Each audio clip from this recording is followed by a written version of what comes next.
Mikey Again grew up in Ghana, somewhere in the middle of Africa, in a place where going from rags to riches isn't really a thing. He understood this and left to go to Sweden, where he didn't know anybody but his sister, to live in her apartment and prove to his parents, and more importantly to himself, that he can make it. His parents gave him 1 year to figure things out by himself. But if he failed, he would have to go back, give up on his dreams, go to college, do a regular job exactly like his parents predicted. But I know I'm going to make this work. So as you can imagine, the pressure was on. He tried to make things work by himself almost for a full year. As he got closer to the deadline, he realized he needed help. I got 0 customers, not a single add to cart again. I lost $130. And luckily, we met at that exact moment. Within a few months, things started turning around. He made his first $1,000, then hit his first $10,000 month, then 20, then 30, then 50, all the way up to making $100,000 in one single month. But then he started getting comfortable. Lambos, McLarens, vacations, crack cocaine, hookers.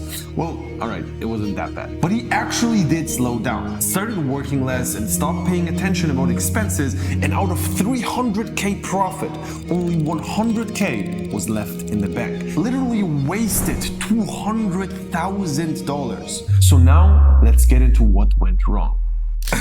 My brother. Let's talk about the fall off over here. What the fuck happened with your money? What do you mean? Where's your money? I mean, it's just $200K. I don't need that. The truth is, I wasn't really paying too much attention because with TikTok Organic, you technically don't have to like track your expenses because like anytime you get a sale, you're always profitable. So it's like, I kind of got comfortable with not paying attention to the numbers. And then when things started changing and when I had started hiring creators and everything, I got used to that lifestyle of not tracking, and let's just say $200K just disappeared. I don't know what happened. I can tell you the exact same story about myself, but I was hoping you're gonna learn from my mistake instead of yours. Well, you didn't. I'm not gonna even play the clip of me telling you how to fucking track everything for 10 times straight. Whatever. We're just gonna leave it at that. You had a bunch of expenses, so let's break this down. What went wrong? I don't know. What do you think? You know? Do I know what went wrong? To be honest, I thought I had made a lot more money than I did. And when I finally decided to actually track because I needed to because of taxes, that's when I was like, oh, where did all this money go? A lot of it went into creators because like I felt bad like firing creators. So I was like, I don't know. It gets to a point where you know that they're not going to bring you any return. And it's like, it feels like you're leaving them with no money. So like you don't want to stop paying them. Like, I don't know. It's like, it's weird. And there's also the same situation with like VAs. For a long period of time, they weren't giving me good products, but it's like, I tried to fix the problem. Like, I kept trying to fix the problem to a point where I was like, I didn't know where to say, okay, you're not learning, cuts. I think just generally firing people is something very not natural because in real life, you don't have to do that. You don't expect a lot of things from people because you're not paying them. In this case, you are allowed to expect what you want because you literally pay them per hour for their time. So you can decide what they do with that time, and they need to make sure that they do it well. And it's just something which is very difficult to overcome because obviously the people you work with, you like them and they're friends, and you just have a bunch of calls with them and they're being super nice.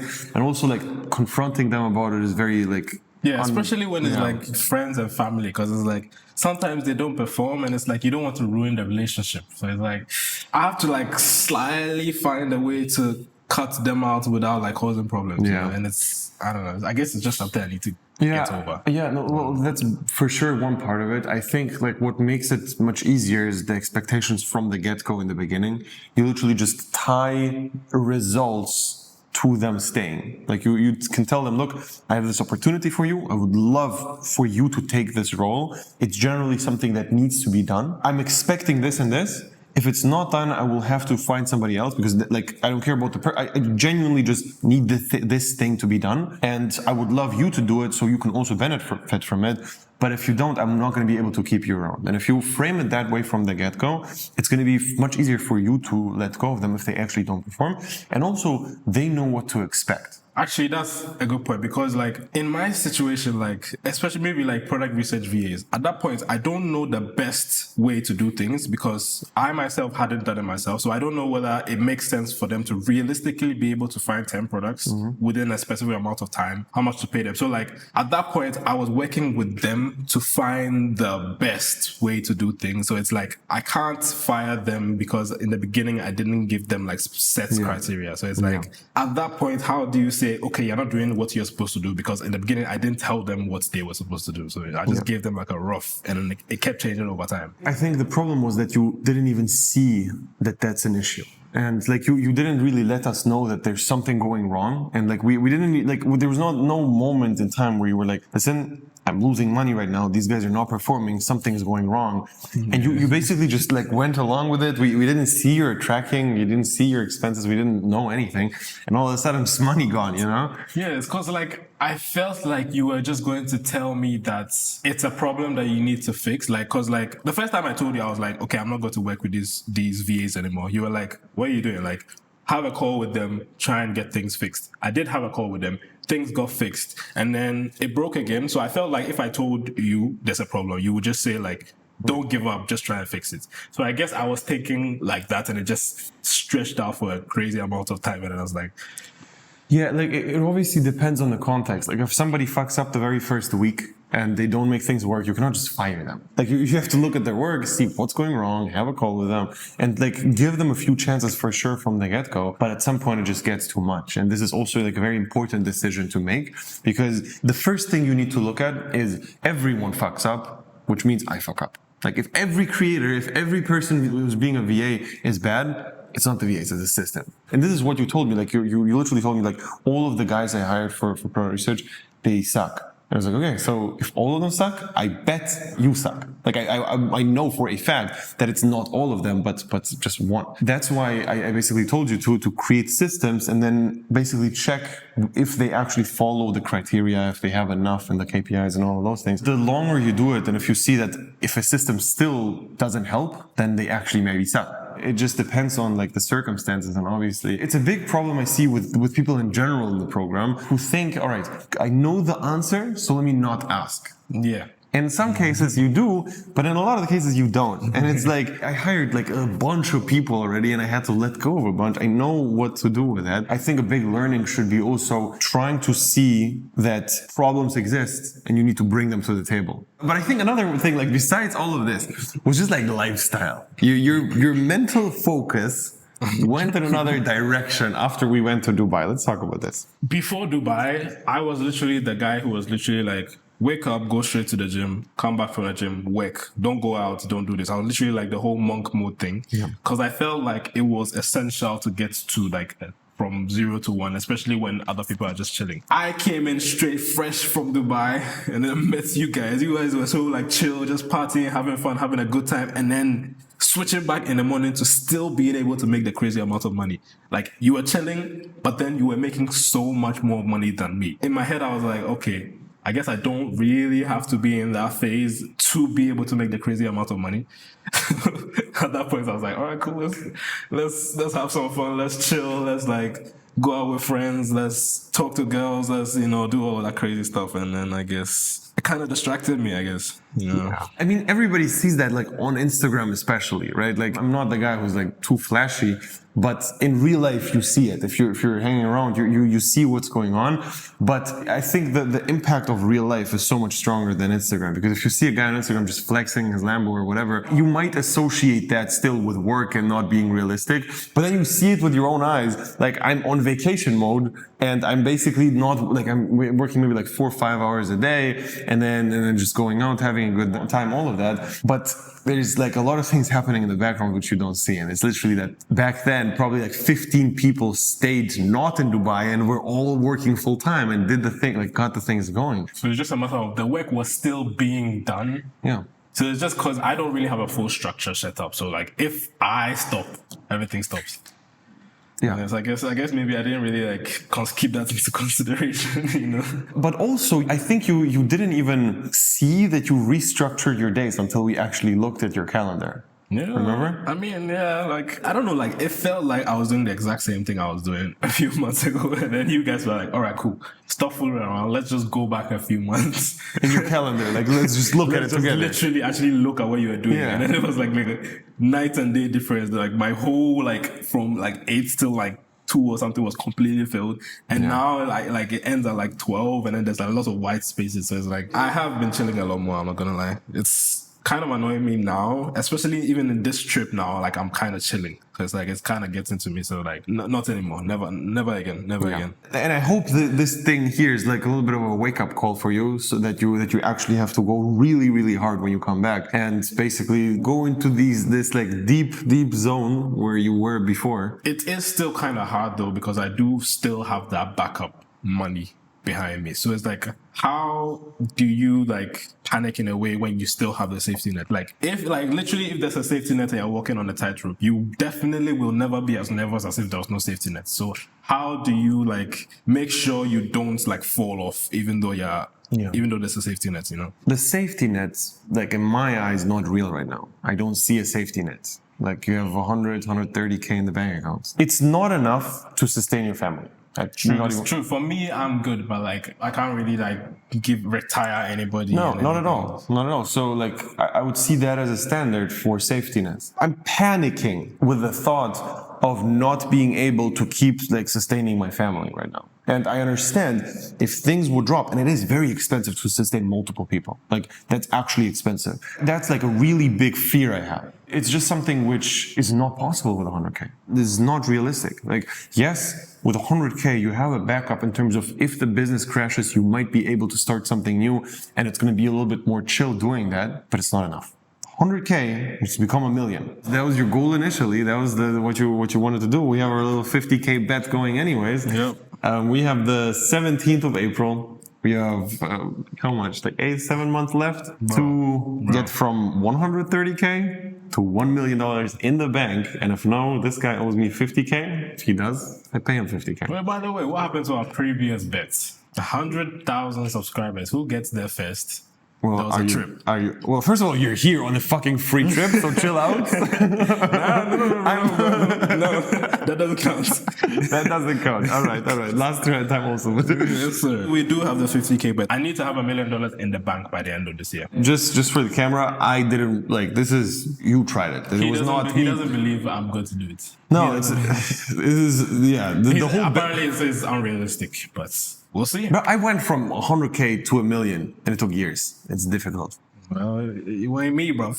All right. You know what I mean? Sure, Right, bro. Well, okay. So what's the plan? How do you want to do it? I have no idea. That's pretty much how Perfect. I go. That's pretty much how things turn out for me. It's like, I don't know how I'm going to do it, but like, it's going to happen one way or the other. I honestly believe it's going to happen, but I don't believe it's going to happen until like January 1st. That's the only, like, I know for a fact. What? That doesn't make sense. You believe it, so what? It couldn't happen before December 31st? That's what I don't believe. I don't believe that it's going to happen before January 31st, okay. but I do genuinely believe that it's going to happen. I know for a fact you're going to have $1 million in your bank account. I'm just saying, to 10x your money is not as easy as you think. This is going to be the first time I prove you wrong. I hope so. I genuinely hope so. But being serious now, you're saying you don't have a clear plan. Let's make one. You tell me how you envision it going right now. Just spam a bunch of AliExpress products, spam a bunch of creators, obviously the right way, only the profitable way. Spam a bunch of products, get creators on it when they are already working. I don't know, just like work harder than I ever had worked before. Get more output done via other people, all of them being profitable. I don't know. If you had to do it right now, life or death, how would you go about it? In your position? Yes. Life or death, you would die if you didn't make $1 million from 100 by the end of this year. Well, okay. I would die. No, I would tackle it from a couple of directions. So you need to get a lot of things done generally. Number one is you need to have 10 out of 10 perfect products. Perfect products. To find like 2 perfect products is probably going to take at least a month. I'm saying perfect. Perfect products. 10 out of 10 perfect. Okay. Difficult, but doable. That's step 1. Step 2 is you have to utilize your personal brand in a few different ways. Number 1, you have the power of reaching out. Like you can reach out to people and more people than usual will respond. So in your position, it's going to be easier to get influencers to work with you. And there are specific products which are really good with influencers, especially if they're niched down. After you succeed with a product and you see, okay, I have a viral concept, let's give that viral concept to an influencer, let him replicate it and make sure that they do it well and they go viral much easier on their page because they already have like a warm account. And also they have a passionate audience which loves them and trusts them, which is going to make things easier. Number 3 is you're going to have really good creators like Tristan level, like really good guys who are just crushing it with you together. And at the same time, you do things as well. Like your strong side is content. This is what you're the best at. And you need to utilize that and make more better content. I wouldn't do the spamming what you said. I would take it a little bit slower and test a little bit less, but better things. Bro, don't say that. You say take it slow.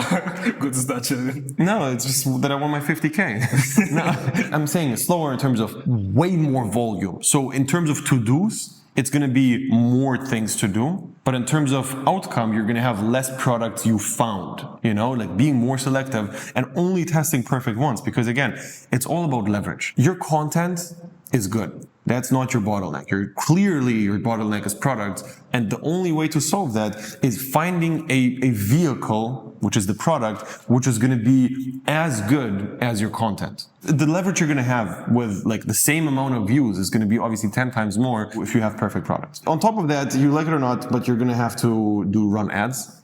Oh, that's so gay. No, it's not gay. You have fuel the winner with ads. And that might be one of the criterias for picking the product. When I'm saying perfect, I mean perfect. Perfect means suitable for influencers, suitable for Facebook, like annoying things. If you actually take a little bit more time to find something which is going to set you up to scale and not for the quick win, you're going to be able to get to the million. The chances of you getting to $1 million is just going to increase by doing that. And chasing the quick wins is not going to get you there, And I feel like that's a little bit what you're doing. Like these 20, 30, 40, 50K products you need 20 to hit $1 million in sales. This is difficult, True.